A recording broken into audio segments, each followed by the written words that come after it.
Did you know that the word empathy was invented in 1909 to describe how people feel when they look at a painting?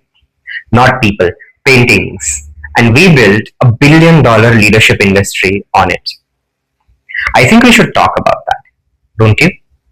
And the concept of emotional intelligence itself, well, 1990, 35 years old only. Meanwhile, Indian civilization, especially Jain philosophy, had already mapped human emotion, passion, ego, deceit, compassion, and moral self-regulation in extraordinary depth. That too 2500 years ago. So, my question is very, very simple.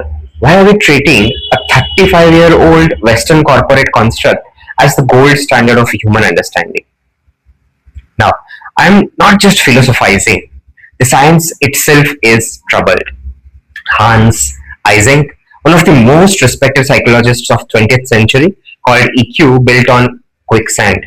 No scientific basis. Professor Edwin Locke at the University of Maryland declared the construct invalid because this is important.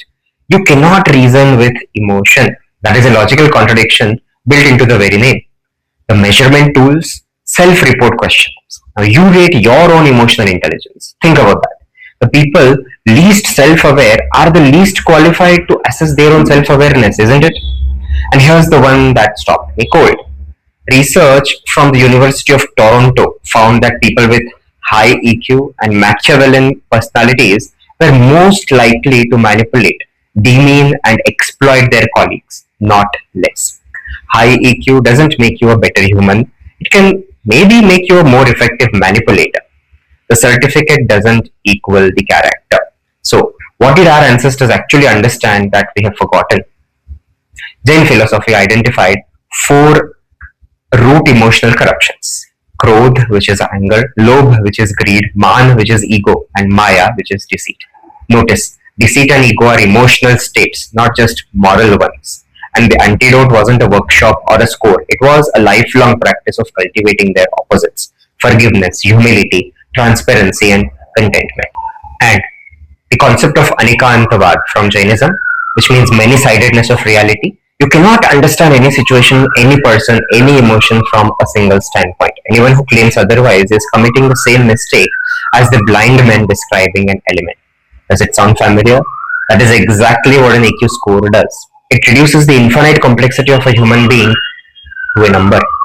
As leaders, and I say this with full respect for the intention behind EQ, we need to stop outsourcing our humanity to a psychometric test or any other test out there. A good human makes a good leader, not the other way around. You cannot train, empathy in a seminar and call it done. You cannot score compassion. You cannot certify wisdom.